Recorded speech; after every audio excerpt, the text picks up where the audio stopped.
Hey everybody, it's Master Gallengeist here, bringing you my review for the latest episode of What We Do in the Shadows, The Night Market. And I really enjoyed this episode and think that it is a really good example of how to do an episode. And I would actually kind of elevate this to if somebody's like, I don't know if I'm into What We Do in the Shadows, that this would be a nice prime one to show because it showcases all of the characters in various different kind of ways with their own kind of stories working together within a general kind of framework. Now granted, that's not always how each episode is structured, but this is a great prime example to showcase each character doing their own kind of shit with their own stories and them all interweaving very well. This had a very good strong anchor concept of the whole night market thing and effectively tied all of the stories together where you don't really have an A, B, C, even though you could label them that way, because they're all kind of going on in tandem and they all get enough of the time that each kind of story dictates. Because you've got Nadja doing her thing because she's got problems with the Wraiths. We've got Laszlo dealing with Colin and trying to kind of figure him out with the whole stuff with fairy tales and kind of fuckably trying to help him kind of move on from them, even though he's still kind of in that phase of looking into fairy tales and understanding real and fantasy and all that kind of stuff, which is an interesting kind of concept to explore in a supernatural comedy show where you'd have all this lore and everything, and Nandor and Guillermo getting sucked into this whole kind of familiar fight thing. Adding on top of that, we get introduced to this concept of the night market where we see all these other various different kind of supernatural creatures getting some of the lore and background on other ones. We don't get everything on everyone in there, but we get cool different kind of stuff going on. And I'm like, that's how you expand the world and be like, okay, we might not delve into this here, but you've introduced it now, so there's the potential to see other kind of things. So we start off pretty much getting into setting up the whole kind of crux of everything. Nadja, everything's going great with the club. They're still using Colin as the tap dancing act, and everybody's fucking into it. Humans, vampires, all that kind of stuff. The thing is, she's having problems with the blood sprinklers clogging and the Wraiths. She's got her labor disputes and everything. And let's see here. They've had 5 fatalities at this place, and then we see that the Wraiths are trying to do their best, some lighting people on fire, people slipping in blood and all that kind of shit, and the guy's like, well, to be fair, 4 of them were human, so and I'm like, oh, not that big a deal. And then you're like, what the fuck else did they kill? Humans were squishy, palling around inside of a supernatural environment. Yeah, we're gonna get fucking killed at some point if things aren't kind of up to a certain kind of code. However, I want to know what the fuck else they accidentally killed. And the thing is, the guy's like, well, they kind of have demands and everything, and they've unionized. And not just oh, okay, I know how to fix this. Kill them all. Because she's thinking, oh, I just gave them all jobs. It's did you really? You just shifted how they were utilized by the guide to do kind of all this kind of stuff with the Vampiric Council hideout. Now you're just having them do all this kind of stuff that they probably aren't used to before. I mean, that one being a bartender with the flaming drinks, I'm like, yep, you kind of want to watch that one. But if you're not used to, 1, pouring drinks for humans, and 2, pouring flaming drinks for humans, somebody's going to get lit on fire. Potentially more people will be lit on fire, but you know what I mean. Let's see here. We also shift over and we see that Laszlo and Colin are doing kind of a rehearsal thing, but Colin's not really into it. He's written a really good bit of his fairy story stuff, and he's like, nope, I'm not doing this rehearsal for me. I'm doing it for you. Come on, show me the book. And it's oh, it's these fairy stories. They're bullshit, highly inaccurate. Starts bringing up the shit with Little Red Riding Hood. Rumpelstiltskin with Dick Skin, and Colin is what the fuck is Dick Skin? And he's that's a good question. So Nadja meets with the head of the race labor union, Xerxes, and starts giving their demands. And the thing is, they mainly are communicating through cards, which is done pretty effectively in this episode, in my opinion. It doesn't overstay its welcome, and they use it for good enough comedy of being like, okay, here we go, and gives their demands. They want more than one break, not to be blamed for phantom smells, all that kind of stuff. And I do like that it was interesting that it's like, hey, it's a supernatural show, but they're like dealing with labor disputes, and it's actually treated like an important kind of plot point, not just done away. It's like, oh, this is interesting, let's see how this goes. And she's not having any of it. And it's funny, the Wraith's like, oh, that went well. And the guy's like, yeah, Wraith jokes are kind of weird to kind of get.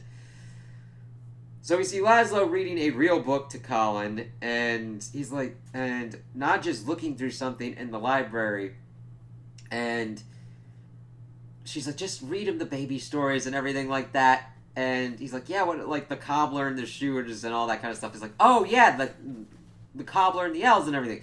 Well, that dude got fucking high on formaldehyde, hallucinated that he had elves helping him, and then killed himself. It's like, sweet Jesus! And I just fucking love the actor for Laszlo because of how he sells it. Like, he is on top form in this episode for how he, like, talks and enunciates on certain things. It's just fucking great. Ugh. So, we see that as he's doing this and saying this little kind of bit and spiel and pretty much breaking down these fairy tales for him, to like, because sometimes even the truth for these things are fucking weirder and fucking stranger than you would ever, like, try to understand. She's like, alright, we're going to the night market. And then we get this, like, lore info dump on the night market, but it's done in a good, entertaining, well-executed kind of way. Because it's like in every single town, kept away from the prying eyes of the humans. It's like, alright, and then Nandor kind of gets into it, explaining it kind of like in Little Italy and stuff like that, where you could like pillage and get tchotchkes and shit like that. And Nadja brings up that, yeah, it's where everybody can come together for the common goal of fucking the other guy over before he fucks you. Her delivery on shit was fucking on point in this episode as well. We see Guillermo, of course, his stuff in the background with like this person that he's talking to saying that he loves them, or her, loves them, because we don't know exactly who he's talking to. I thought that it was pretty much a male voice in the one episode, but he could also be talking with somebody, like, I think it's more of a love interest, but it could also be more of a family person or whatnot, but I'm going more with the love interest with how it's kind of been handled and everything, because he said, it's like, yeah, I'm really happy and everything like that. It's like, okay. So I like that that's kind of seated in the background, but hopefully it comes to the forefront so we can actually see kind of what's going on with that. And he's like, hey, can I come to the night market too? It's like, yeah, but like, say you're like an orc or some shit. He's like, can I pass as an orc? What the fuck is it? Yeah. And the way Laszlo's like, why are we going to the night market, darling? The way he fucking, like, he almost does it in a musical kind of way. Like, Colin's musical thing is unintentionally affecting him or something like that. That's the kind of vibe I got. Or he just doesn't give a fucking shit and just wants to say it how he says it. It's just amazing. And she doesn't give a complete kind of answer, but it's just like, alright, we're going.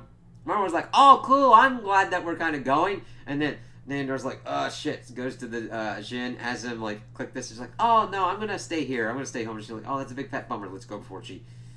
Let's go. And Nandor's like, oh, she's around me all the time. I'm like, yeah, that's a wife, dude.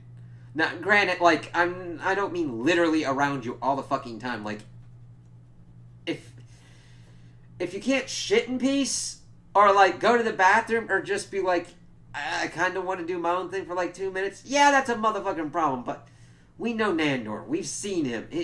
His definition of, like, somebody up his ass is probably not what we would think of somebody up our ass. And especially, it's like, he wants to kind of control that up his ass situation of, like, say he needs something, and Guillermo's not there. He'd be like, fuck you, man, you need to be where I be, and do what I need you to do. You know what I mean?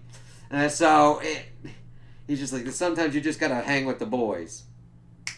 We shift over to pretty much getting into the night market. We see Nadja bringing him onto this subway train car, and she's like, yep, this is it. And Guillermo's like, how do you know?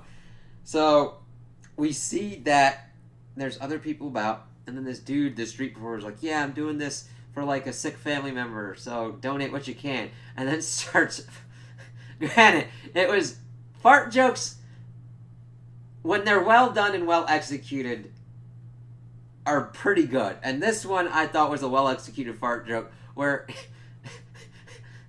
see, the thing is, it's not just the sounds and shit, because he starts like, here's my rendition, and then he starts farting into the microphone, but we then also get the smells and everything. Everyone's like, ah, shit, and pretty much bugs. Guillermo is essentially gagging out, pretty much, almost getting ready to throw up. He's like, alright, if you're still here, you know you're here for the night market, as we see his eyes flicker. And we're like, alright. The effects done in this episode are the quality that I've really gotten used to on this show, where they're like really well done and really well executed to the point you're like, all right, you see the eye flashing, you see these dodging things that Guillermo can do later. It's like, all right.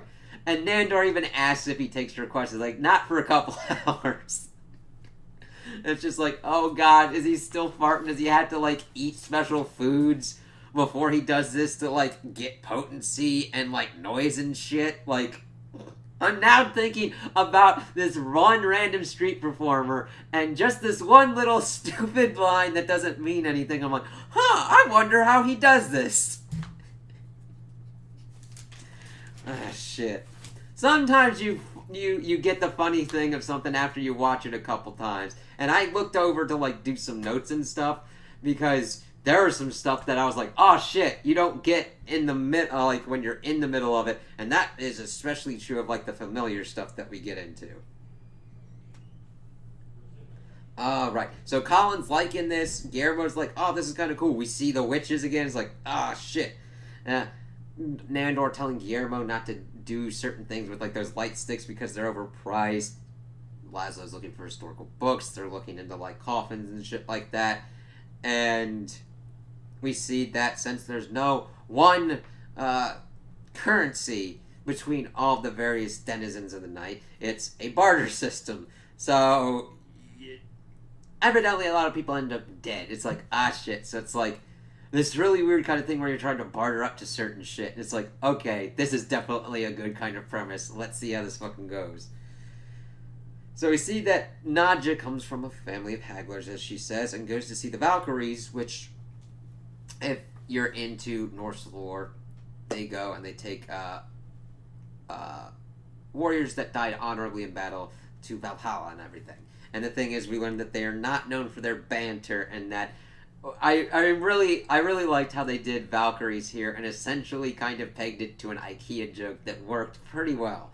So she actually gives him a vase that she just like took from Nandor's room. I just love it. She didn't give a shit. She's like, alright, I just need some peddly podunk little piece of shit, and I'm gonna get my other shit that I'm looking for. Let's see. So Laszlo pretty much goes around and is like taking down like Colin's whole kind of perception. He's like, oh, you like fairies, do you? He's like, yeah, little naked women that like live in like mushrooms and shit. He's like, nope, these are real fairies. Flips up this dumpster, see him eating garbage and shit, like, pissed off at each other afterwards, like, nope, alright, close the fucking lid. He's like, I'm fucking doing that, man. And he's like, oh god, they smelled like shit. Guillermo accidentally bumps into somebody. He's like, what the fuck is a human doing in here? He's like, oh, I'm an orc. He's like, sorry, my mistake. And Nandor's like, yeah, you pass as an orc. And then, of course, Nandor hears the stuff with the familiar fights, and then we see them going there. He's like, yeah, oh, this is awesome. Whole thing is like vampires would be like, no, my familiar could beat your familiar. It's like, yeah, see who the toughest familiar is. It's like, yeah, definitely makes sense that vampires would do this. Guillermo's fucking horrified about this. So I'm like, yeah, I would be too. And it's really kind of cool because I'm big into action scenes, and this was very good in communicating characters and stuff, because we see two familiars fighting, and it's what, like, two supernatural, like two humans just kind of going at it, and in a weird kind of way, because you're like, okay, they're not really on the same kind of level as they're, like, fighting each other, and then the supernatural people are like, look at this stupid little bastards, like, fighting, and then one of them kind of gets beaten, and then they rip his head off, and Mandor's like, oh, shit, they used to do that, I can't believe they still do that, and Guillermo's just like, oh my god. And then, of course, he's like, yeah, this really wouldn't be for you because you'd beat them all. And then this warlock dude's like, hey, this fucker thinks his familiar can beat all these familiars. And, of course, he gets called out. And Guillermo's like, I don't want to do this. And then, of course, since they're like insulting Guillermo, which in fact insults Nandor, Nandor's like, I ain't taking that shit. I'm gonna have my familiar do this shit. It's like, oh god. He's like, he can take you all at once. It's like, oh god. So we then see Nadja's whole kind of like thing as she's kind of like going through her kind of bartering thing. The Valkyries really like the vase, and they decide to give her the little meatballs in the brown. Let me see. In like the brown water, and she's like, I don't know why they sell these meatballs in these like furniture. Really fucking weird. And she then decides to go to the imps because they like tiny foods, and they give her pretty much this stupid biker shirt. It's like, if you could see this, the bitch fell off. It's like, oh god. And it's like, somebody will want this. Let's see here. Let me see. So we see that Guillermo is pretty much going through these fights and trying not to kill, hurt, or maim anybody, which is a good kind of change for Guillermo, where he doesn't want to completely get into violence and killing and hurting people. So it's like, all right, cool. We see him do this like dodge trick that worked very well, and how it looked. It didn't look too fake or anything. I'm like, all right. It did look like he's got supernatural skills though. So he like pretty much accidentally knocks this dude out because he like ran into a truck or whatnot, and everybody's booing at him, and it's like, come on. And then we get into Laszlo's important bit where he kind of like sits down and gives his lesson to Colin, where he's like, okay, grown-ups lie to children for a couple of reasons. One of them is that like the truth is too horrifying. He's like, see that Pinocchio motherfucker over there? Yeah, it's not because he lies. It's probably like a medical condition, and to my knowledge, he's never been born. See those garden gnomes back there? He's like, yeah, they look pretty happy, right? It's like, no, they're shit scared. Like, anytime they, like, somebody looks at them, they fucking freeze. It's like, ah, shit. And then, of course, when they look away, but yet the camera's still on them, we see the garden gnomes scamper off in the background, which is really kind of cool to see.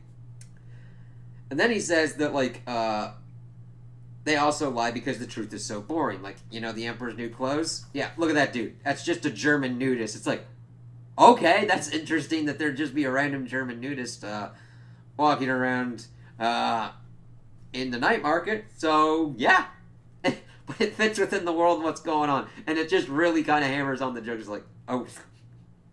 Then he's like, all right, see those witches, and you kind of want to be careful with them because they're very real. One day they will fight to get a hold of your semen, and not in the fun way. I love how he's like, listen, somebody like, there's fighting for your semen, and there's a fun way to fight for your semen. This is not the fun way to fight for your semen. It's like, yep, just calling back to when those witches wanted their semen. And Colin asks what semen is. It's like, yep! Sometimes you need primers on certain shit, Laszlo. Alrighty then. So we get back to the familiar fights, and we see this dude doing capoeira fucking kicks and shit, being this asshole blowing smoke in Guillermo's face. And the thing is, the smoke is what does him in, because he's coughing and everything. And Guillermo's like, can somebody get a doctor for this dude? Everybody's like, this dude's not like doing any bloodshed, not fighting or anything like that. What the fuck?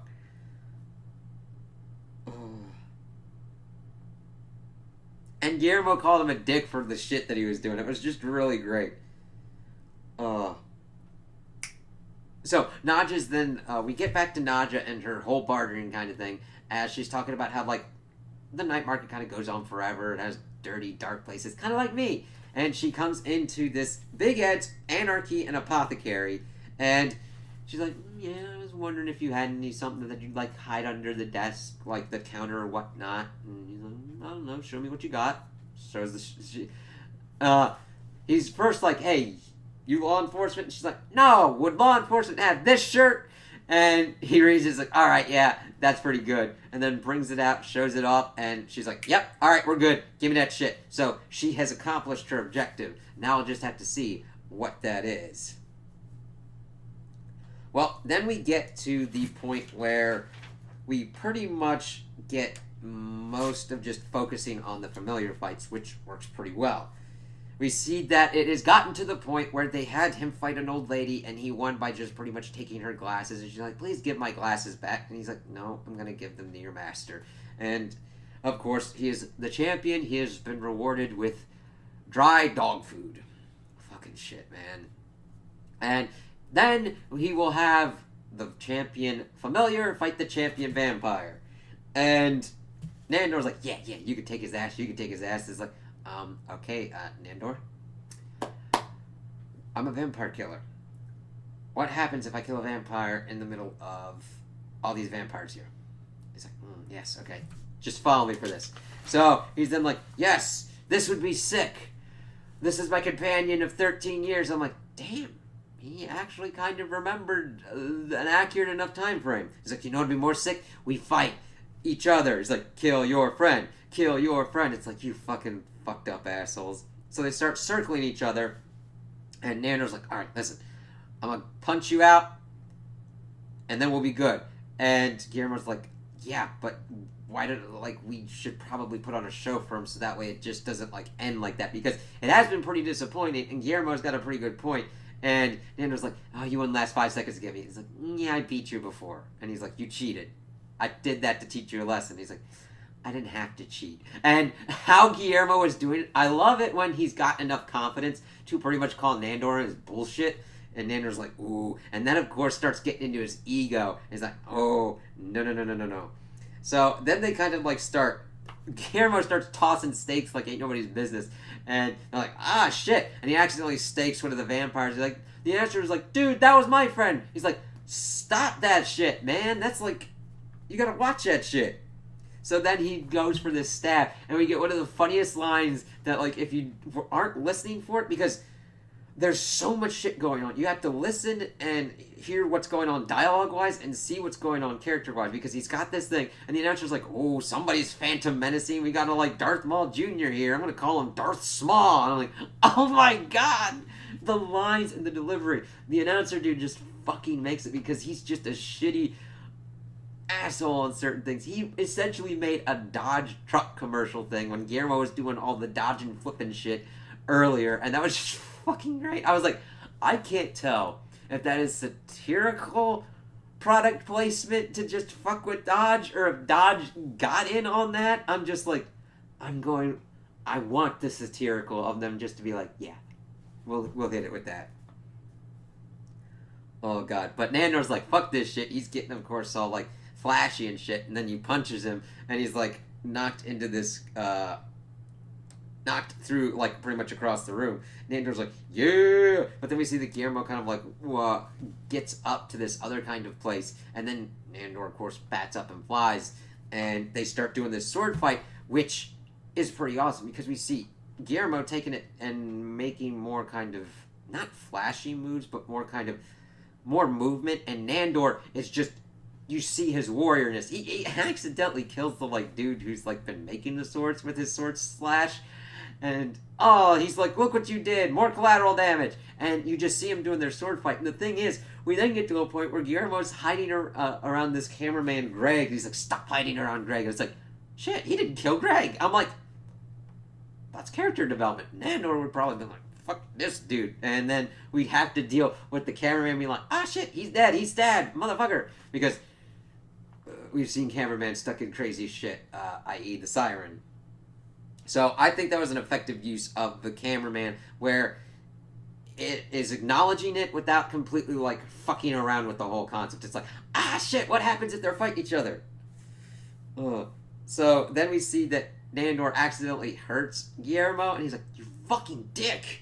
And then Nandor pretty much throws him down into this kind of subway car. He's like, yeah, and everyone's like, he killed his friend.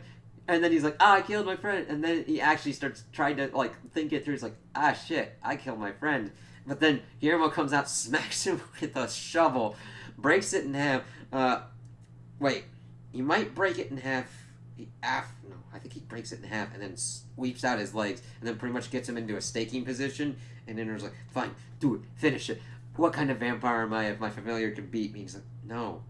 I'm going to let you win. He's like, yes, let me kill you. And he's like, no, pretend. Just make it look like you snapped my neck. And he's like, all right, cool. And then he gets out of it, pretends snaps his neck, lifts the body up. And he's like, yeah, all right, cool. We got our winner. Vampires, remember to take the corpses of your familiars. And it was just like, okay, that's good. So we see that we get back to the whole labor union dispute as Nadja meets again with Xerxes. We see that she talks about, like, I went to the night market last night, and the guy was like, oh, it's pretty good that I had plans otherwise, so that way I wouldn't have been able to go. It's like, I felt sorry for her. I'm like, could have asked you out. And then she's like, well, I got this for you, and you could put your brooches and stuff. So I'm like, wow. Like, the thing is, Nadja wasn't thinking about her whatsoever. She's just lucky enough that she's like, oh, it's been so long since somebody got me a gift. And you're like, I'm feeling for you, guide. Holy shit. And she's like, yeah, I've got my brooches. And, of course, Xerxes is looking at the vials. And then we get our little lore info dump that these are the water lilies of the Nile, and that they were they're like a narcotic that the Egyptians used to bury their dead with to help with the pains of the afterlife. And I'm like, wow, that's kind of interesting. It's hard to come by.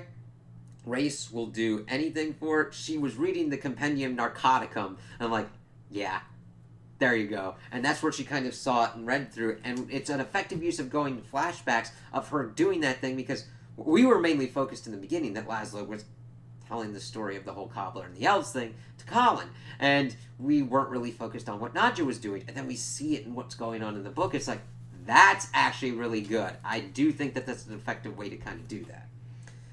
So that's, of course, where she gets her plan. She's like, listen, I've only got enough for one wraith, not all of them, but you're the leader. They follow what you say.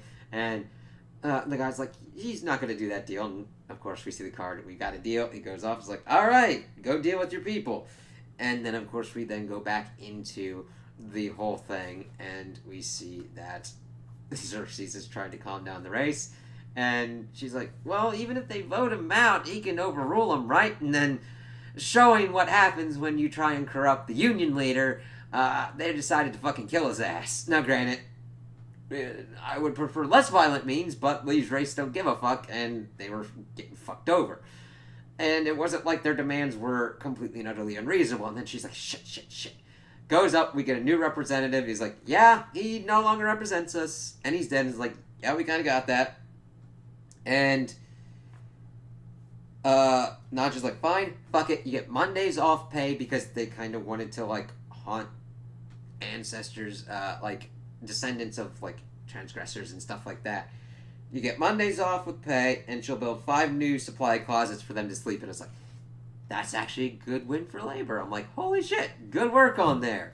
It works out for both. Oh, and it was nice to see that for them to get, like, improvements and all that. I'm like, all right. And then, of course, he tells them to get back to work, and they do. So we end off the episode with Laszlo and Colin, and, of course, we see that Laszlo's like, I know you had a disappointing day. You want me to read you any of your fairy stories? And he's like, no, that's okay. I don't want to read those anymore. And, let me see. Do a real book. And he's like, all right, I thought you never asked. Brings up this thing. And I'm like, it's a fucked up way to go about this, because there are better ways than to just be like immediately try and pull the wool off of people's eyes and see weird, crazy, disgusting shit. There's an easier way to do it. Though, granted, it is interesting that it still worked out for both of them. Because he then starts reading this thing, doing Kansas accents, which is funny as fuck. And he's like, all right, you still awake? He's like, yep, it gets really heavy on from here on out. And that's where the episode ends. I'm just like, wow. Their ability to intermingle all these stories together and have good beats to where you don't feel like any of them are missing out, or any of their potential is squandered or left on the table. That's a very rare thing. Now, granted, that's my opinion on it, and if you disagree, that's cool. I'm definitely open to seeing what else people would think would work out better, because I still think that, yeah, you could definitely expand upon more, and I do like this whole thing of Laszlo teaching and helping Colin grow up. Well, the thing that sprang forth Colin Robinson's body. And seeing Nandor and his relationship with Guillermo, and seeing them actually hash out some stuff of what's kind of going on, even though they don't really kind of realize it. And Nadja just dealing with the craziness of what's going on and how she attempts to deal with this, because you see her problem-solving method. She's like, you know what? I'm just going to pretty much pay off this motherfucker and see how that kind of goes. Didn't work for her, and so she had to figure out another way to do it. Be like, all right, fine, let's make these workers... Let's see... giving these workers what they want and see what kind of better kind of working environment we'll do and how that'll help productivity and make a better environment where we don't have as many people dying. So I really like this episode, and I think it's a really good example of how an episode can be structured with various stories going on without having to delineate completely A, B, C, and instead interweave them to a point where you're like, all right, cool, and not feeling that you are like jumping around or like switching off haphazardly. They kind of flow well enough that you're like, okay, this is where we're at. It's a natural stopping point. We go to some other kind of place, and then we finish off certain things. I'm like, this was a good one. I'm like, yeah, all right. So those are my opinions on the episode. Tell me what you guys think in the comments below. If you liked it, if you didn't like it, if you agree with me, if you disagree with me. Also, like and subscribe, and I hope you have a good day.